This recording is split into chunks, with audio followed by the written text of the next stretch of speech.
Votre invité à présent dans la grande interview en direct sur Boursorama, c'est Arnaud Piéton, directeur général de Technip Energies. Bonjour. Bonjour David. Merci d'être avec nous. Je ne sais pas si vous écoutiez, on va parler évidemment de Technip Energies, de tous ces gros contrats, mais juste parce que là je parle aux citoyens qui en même temps chef d'entreprise, quand on voit les comptes publics français qui dérivent, l'instabilité, l'impasse politique, comment on voit ça quand on est encore une fois patron d'une grosse boîte cotée sur le SBF 120 ? Alors, avec des possibles hausses d'impôts, pourquoi pas pour les entreprises, voilà, tous les sujets qu'on a évoqués. Hein. Ouais, c'est anxiogène. Oui, c'est anxiogène, c'est sûr. Il y a quand même encore aujourd'hui, parce que c'était dit et bien dit, un climat quand même favorable aux entreprises, aux affaires, à l'investissement étranger.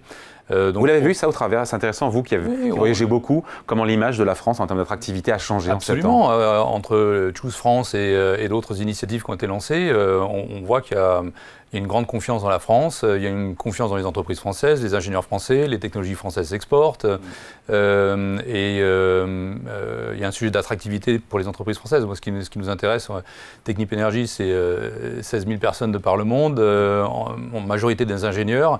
C'est important que les ingénieurs qui sont chez Technip, ils ont envie d'être en France aussi, plutôt que d'aller aux États-Unis ou dans je ne sais quel autre pays pour exercer leur talent, quoi. Donc, il y a un sujet quand même autour de l'attractivité et des talents et des cerveaux à ne pas négliger dans cette équation difficile de résolution d'un budget d'un pays.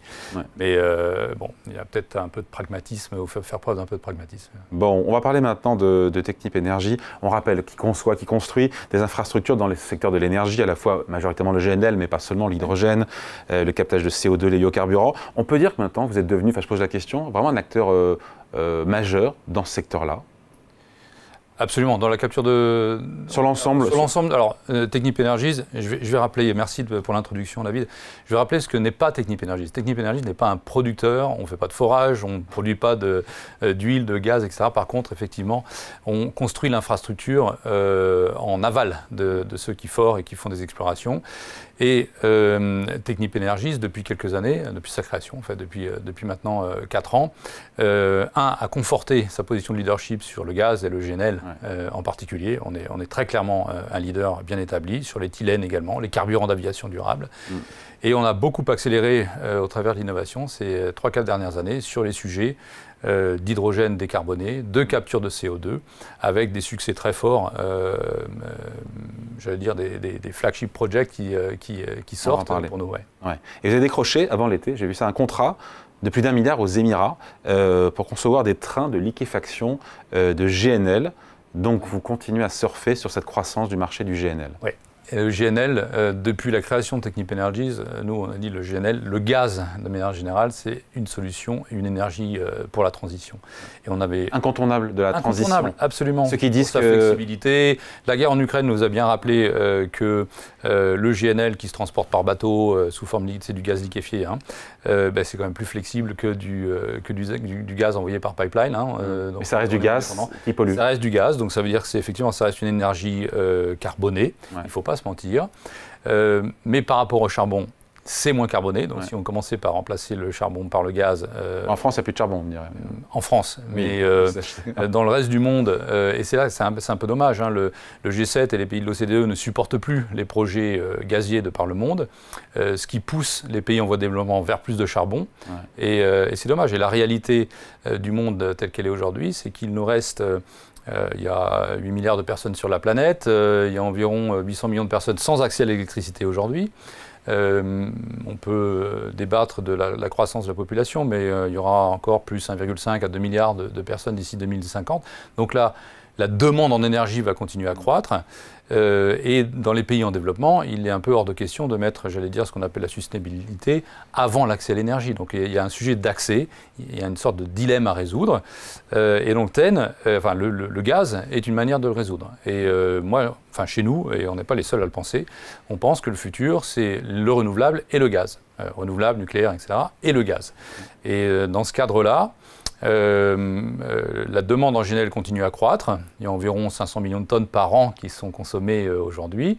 Il y en a environ 180 millions en cours de construction. Plus de 30% de ça, c'est nous qui le construisons aujourd'hui. Okay, donc c'est Technip Energies au Qatar, aux États-Unis, aux Émirats arabes. Et on pense qu'il y a encore au moins 100-120 millions de tonnes qui manquent pour 2030, donc des prises de commandes à venir. Tout ça sont toujours des très gros contrats. Ce qui est remarquable sur les contrats qu'on a signés cette année, on en a signé 2. Un pour ADNOC, la société nationale à Abu Dhabi, et un pour Total Energy en Oman. 2 contrats de GNL. Des infrastructures vraiment novatrices. Nous, on a mis nos ingénieurs au service de la décarbonation du gaz. Il y a 2 sources d'émissions de CO2 sur le GNL. Il y a le CO2 qui sort du puits avec le gaz. Donc celui-là, on peut le capter, puis on l'envoie dans les réservoirs. Première source. La deuxième source, c'est que jusqu'à maintenant, pour beaucoup, dans la plupart de l'infrastructure, pour liquéfier le gaz, il faut donc le compresser. Pour le compresser, on utilise des turbines. Pour alimenter les turbines en électricité, on brûle du gaz. Et ça émet du CO2. Et aujourd'hui, par l'innovation et par des solutions innovantes, on remplace ces turbines à gaz par des turbines électriques. Et pour peu qu'on ait des turbines électriques alimentées par de l'électricité propre, du coup, l'infrastructure, l'enveloppe de liquéfaction, sortie de puits jusqu'au transport, elle est net zéro. Et les efforts de nos clients, et ça c'est assez remarquable, parce que ce n'est pas forcément toujours très audible, mais en Oman, Total Energy, associé à cette usine de GNL, de liquéfaction, on construit une ferme solaire. Donc cette usine de liquéfaction sera alimentée par de l'électricité solaire. Et sur Ruwais à Abu Dhabi, c'est de l'électricité nucléaire, parce que Abu Dhabi a commissionné et mis en route une centrale nucléaire. Il y a l'infrastructure autour effectivement des puits. Voilà. Et en fait, c'est pas anodin. Non, c'est pas anodin parce que ce sont des millions de tonnes de CO2 sauvées par an. Donc là, c'est les 2 derniers, les 2 plus récents. Et nous, chez Technip Energies, on met nos ingénieurs au service de ça. Donc on se concentre sur ces nouvelles générations. Et pour nos clients, c'est une façon pour eux aussi de protéger leur investissement pour que ces investissements soient viables 2040, 2050 et au-delà. Vous avez signé également ces derniers mois un gros contrat avec ExxonMobil sur la séquestration du carbone. Concrètement, qu'est-ce que vous faites? C'est de l'ingénierie ou c'est aussi de la fourniture d'équipements? Les 2. Alors on est en train d'établir de la même façon. Est-ce que c'est un marché qui est en forte croissance? Je ne l'ai pas dit, j'aurais dû le dire. C'est un marché en super forte croissance. Parce qu'encore une fois, sur la transition énergétique, si on sort un tout petit peu du rêve et qu'on est dans le pragmatisme et qu'on décide de déployer des solutions qui fonctionnent à court terme et de les amener à l'échelle industrielle, la capture de CO2 fait partie de ces solutions. Alors quand on capture du CO2, il faut aussi avoir un réservoir pour pouvoir le stocker. Et donc il y a un certain nombre de géographies, dont l'Europe, la Norvège, la mer du Nord, les États-Unis autour du golfe du Mexique et plein d'autres, en Asie du Sud-Est et peut-être en France un jour, puisque Roland Lescure avait démarré la consultation il y a quelques mois autour de la séquestration de CO2 en France. Et on en fait quoi après une fois qu'on l'a séquestré? Alors une fois qu'on l'a séquestré, qu'on l'a capturé, on le liquéfie en général, et puis on l'envoie par pipeline, on réinjecte dans des réservoirs dans lesquels ils seront séquestrés. Alors, nous, on fournit des technologies... Comme un déchet, pardon, c'est un peu comme un déchet. C'est un peu comme un déchet. On fournit des solutions de capture et des solutions de transport.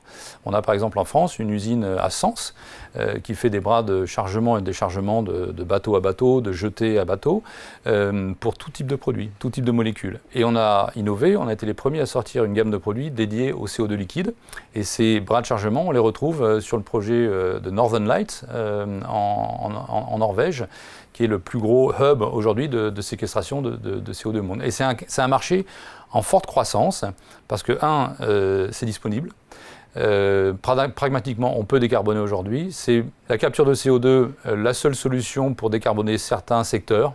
Il ne faut pas se leurrer, notamment les centrales à gaz, les centrales qui produisent de l'électricité à partir de déchets. Donc il y a tout le secteur de la power generation, si je puis dire, enfin la génération d'électricité à partir de gaz ou de déchets, qui peut se décarboner facilement au travers de la capture. Après, quand on réinjecte le CO2 dans le sol, je veux dire, on sait l'impact que ça a, encore une fois, sur... De toute façon, le CO2 vient du sol. Hein. Il y en a, comme on le disait sur le GNL, il y a un paquet de CO2 qui sort du puits avec le gaz, donc on le renvoie d'où il vient.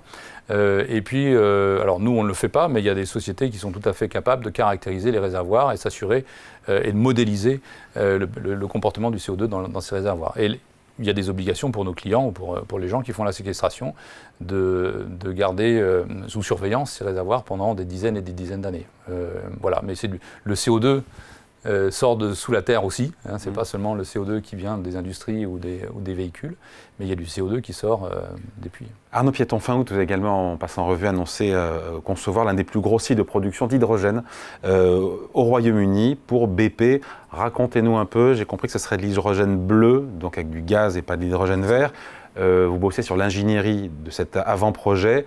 La décision d'investissement de BP, elle, est attendue pour 2025. Mais c'est déjà bien d'être embarqué dans l'histoire. C'est super d'être embarqué dans l'histoire. Hein. Chez Technip Energies, on aime être embarqué dans l'histoire très tôt. Ah oui. Hein, donc on aime faire les études d'avant-projet. Et d'ailleurs, c'est une condition sine qua non pour ensuite réaliser des très grands projets, leur construction et superviser leur construction. Donc être maître d'œuvre, pour nous, ça veut dire faire partie du design. Donc on ne fabrique pas, on ne construit pas une usine qui serait conçue par quelqu'un d'autre. Évidemment. Okay. Donc cet exemple que vous mentionnez pour BP sur la ville de Teesside en Grande-Bretagne, effectivement, très grosse usine d'hydrogène bleu, donc hydrogène fabriqué à partir de gaz, et complété par de la capture de CO2.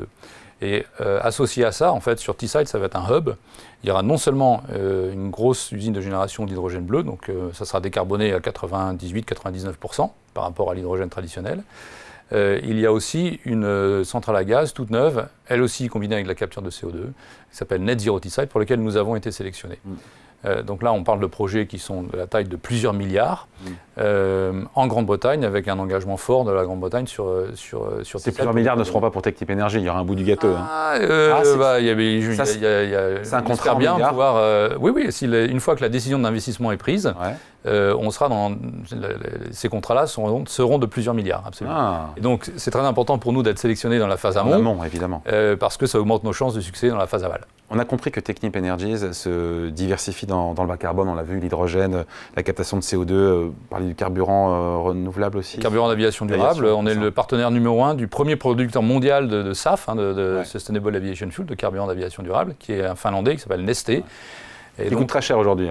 Ça coûte encore cher, mais bon, là, pour le coup, les règlements sont en place. D'ici 2050, les vols au départ de l'Union européenne devront contenir, dans les carburants, il faudra trouver environ plus de 60% de carburants d'aviation durable. Le sujet, c'est la source de ces carburants d'aviation durable et le prix. Et ça, c'est une sorte de réalité autour de la transition. La transition, ça a un coût. Et des sociétés comme les nôtres, on est là pour amener les sujets à une échelle telle que ça permet de faire baisser les coûts. C'est le savoir-faire de Technip Energies. Des grandes premières et des premières à l'échelle industrielle. On voit donc la diversification dans le bas carbone, mais vous êtes toujours, je n'ai pas les chiffres, très exposés évidemment à l'évolution du GNL. Quelle est la part d'exposition au GNL aujourd'hui? On est environ 50% exposé au GNL. Et le reste, c'est pas une anxiété. C'est pas du tout une anxiété, au contraire, parce qu'en fait, c'est un marché qui continue à croître. Donc en fait, pour nous, ça nous donne au contraire, pour ceux qui nous écoutent et les actionnaires, ça nous donne, j'allais dire, une base très robuste de volant d'affaires récurrente qui nous laisse avoir. Aujourd'hui, on voit déjà jusqu'en 2030, et puis compte tenu de ce qui vient, on verra très rapidement jusqu'en 2035. Nous, on pense que la demande en gaz, de manière générale, dans le monde, va continuer à croître jusqu'en 2040 et au-delà. Donc en fait... Mais donc exposé au cours aussi du gaz, on a dit que le cours du gaz avait baissé. Oui, alors pas trop, parce qu'en fait, nous, on est, quand un client prend une décision d'investissement pour un projet, il le prend avec une vision du monde 2040-2050. Ce n'est pas le cours du gaz spot 2024 ou 2025 qui conduit sa décision d'investissement. Donc nous, on est un peu... alors, notre cours, curieusement... on va en parler. Il reste un peu, effectivement, il y a une sorte de corrélation avec le prix du gaz ou le prix du pétrole. À tort ? À tort, parce que, en fait, les décisions d'investissement de grands projets se font, j'allais dire, indépendamment du prix spot au jour. Non, compte tenu des temps de cycle, c'est des projets à cycle long, donc entre la conception et puis la décision finale de l'investissement, démarrage de construction, etc., il se passe entre 6 et 8 ans. Donc, ensuite, ça rentre en production en 2030, et donc, voilà, il s'agit Donc on est immune en fait, nous, on n'est pas tellement, ces décisions de grands projets, elles ne sont pas vraiment assujetties au cours spot de ces matières. 50% donc indexés sur l'activité, en tout cas ouais, du GNL, et le reste donc, comment on ventile les 50 restants? Le reste, c'est le gaz hors GNL, parce qu'il reste du gaz non liquéfié, donc il y a de l'infrastructure gazière. Ma question c'est tout ce qui est bas carbone. Ouais, le bas carbone, alors nous on pense que le GNL c'est bas carbone, enfin sinon oui, l'activité bas carbone aujourd'hui hors gaz et hors GNL, c'est environ 20 à 25% et c'est en croissance. Et sa vocation à atterrir où? Je pense que ça a vocation à prendre 50% d'ici 2025-2026 en fonction des décisions d'investissement qui sont prises. Je reviens sur Net Zero Teesside ou BP Teesside pour l'hydrogène bleu. Quand on est dans des projets à milliards, ça peut représenter la moitié de notre prise de commande sur les 18 prochains mois. Quoi. Justement, sur les prises de commande, quelle visibilité vous avez, Arnaud Piéton, sur les carnets de commande, sur le GNL et hors GNL? Alors, on a un carnet de commande à la fin du premier semestre qui est à 17 milliards, donc ça représente environ 3 années de revenus pour TEN. Ça nous amène jusqu'en 28-29 pour certains des projets les plus longs. Cette année, on a déjà... Ça continue de bien rentrer? Oui, on a rentré 4 milliards sur le premier semestre, c'est-à-dire on avait un revenu de juste au-dessus de 3 milliards sur le premier semestre, on en a rentré 4. Donc on a fait mieux que remplacer. Et la prise de commande peut continuer sur sur ce tempo sur la deuxième moitié de cette année. On se rapproche de la fin de l'année, mais on a un pipeline riche encore. On n'est qu'en septembre, donc il nous reste 4 mois pour faire rentrer ces projets. Avec des grands projets aussi de production de GNL au Qatar aussi. Oui, alors on construit 100% l'infrastructure de GNL du Qatar. À 100%, oui, d'accord. Voilà. Donc pour vous donner une idée, Technip Energies, c'est 16 000 personnes de par le monde, mais on emploie dans le monde, alors sous notre supervision, environ 120 000 personnes. Ouais. Les projets au Qatar, on a 6 grands trains de GNL en cours de construction. Pour vous donner une idée de la taille des projets, on s'occupe d'environ 42 000 personnes sur site. Donc la maîtrise d'œuvre et puis s'occuper de ces gens qui nous permettent de construire ça. Donc il faut les loger, il faut les nourrir, il faut les protéger. Bon, l'Action, un très beau parcours depuis 4 ans, ça c'est pas un sujet. Ouais. Après, depuis 1 an, j'ai regardé, le cours de l'Action stagne légèrement dans le rouge. Qu'est-ce qu'on dit aux actionnaires qui nous regardent ou ceux qui n'en ont pas encore en portefeuille sur le potentiel de Technip Energies à l'aune de tout ce qu'on vient de dire là? Ouais. Alors Technip Energies, si je pouvais résumer, c'est... alors on est leader sur un certain nombre de marchés qui sont porteurs. La santé financière de l'entreprise est extrêmement forte. On a une balance sheet extraordinaire. On a 3,3 milliards de cash en banque. Tout ça, c'est le résultat de nos avances de paiement et d'une approche extrêmement disciplinée sur ces nouveaux contrats, sur l'ensemble de nos contrats d'ailleurs. On est cash flow positif surtout. Ça veut dire qu'on a en banque non seulement le cash et les avances de paiement, mais aussi nos profits. Sont déjà là, puisque quand on est payé, il y a une part de profit qui nous revient, etc. Et donc, il y a des produits financiers. D'ailleurs, il y a des produits financiers qui ont dopé la hausse des bénéfices au premier semestre de 50%. On est passé de 2021, où on avait de la peine à trouver des gens pour prendre notre cash, à maintenant une situation beaucoup plus favorable pour Technip. Les taux vont baisser avec les banques centrales. Là. Oui, mais ça reste... C'est combien les produits financiers au premier semestre? J'ai plus combien. Au doigt mouillé. Peut-être, mais c'était au doigt mouillé aux alentours de 40 millions. Ouais. Bon, on prend. Oui, on prend. Ah bah oui, bien sûr. Ouais, absolument. Et donc sur le cours de les fondamentaux sont très bons. On a une journée investisseur organisée pour le 21 novembre. On donnera un peu plus de détails dans ce cadre-là. Mais je pense que nos actionnaires, d'abord, ils sont satisfaits, ceux qui sont actionnaires de Technip Energies aujourd'hui, on les rencontre régulièrement. 2, il y a du potentiel qui est non réalisé.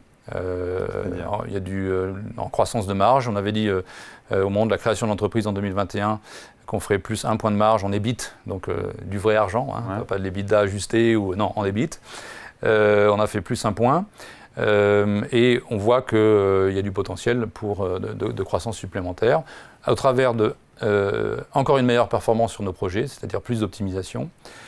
Et puis, à quoi est-ce qu'on s'est vraiment attelé sur 4 ans chez Technip Energies? C'était d'investir dans les technologies et de faire croître le segment qui est non lié à la gestion de grands projets, mais le segment technologie. Donc technologie, produits et services, qui lui est passé en 4 ans d'1 milliard de revenus à quasiment 2 milliards sur 2024 et 2025. Okay, donc et ça, c'est un segment à plus forte marge, parce qu'on vend de la technologie, on vend des produits propriétaires, donc par rapport à la gestion de projet et à ce genre de service, c'est accrédible. Donc plus ce segment va croître, plus ça alimentera la... Donc il y a du potentiel, il y en a sous le pied. Et, même si depuis un an, encore une fois, on est un peu dans le rouge. Oui, mais on est passé quand on a lancé Technip Energies, on était à 9 €, on a clôturé le jour 1 à 12, on est passé, on oscille maintenant entre 21 et 24. Donc tout ça en l'espace de 3 ans et demi. Ah, super. Maintenant, c'est à nous de montrer à nos actionnaires et au marché qu'il y a du potentiel. Et le potentiel est là, au travers du business qu'on connaît, et qui est notre business traditionnel, soit les projets ou la techno, et au travers de ce qu'on incube. Donc on a créé des sociétés qui sont en cours d'incubation sur l'hydrogène vert, sur la circularité du plastique ou de la fibre textile. Tout ça, c'est des choses qui sont en incubation, et tout ça, c'est du potentiel de valeur qui n'est pas encore reconnu dans Technip Energies. Donc on les fait grandir, on a les moyens de les faire grandir, c'est ce qui est beau, parce qu'on a les moyens d'investir. Et tout ça, ça va finir par se réaliser. Donc je pense qu'il y a un autre palier à venir. Bon, on en reparlera. Merci de passer nous voir donc. Merci de m'avoir reçu. Avec Arnaud Piéton, directeur général donc, tout le monde. de Technip Energies, invité de la grande interview en direct sur Boursorama. Merci à vous. Merci.